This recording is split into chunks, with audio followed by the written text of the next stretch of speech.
We are Onyx Imaging.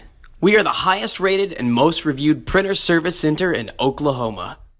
It's Jordan over at Onyx, and today we're going to show you how to change the toner, and we are working with a Brother L6200dw, and it takes a TN850. So what you're going to do is press this button on the top right hand side. It's going to open the cartridge door. You're just going to pull that cartridge straight out.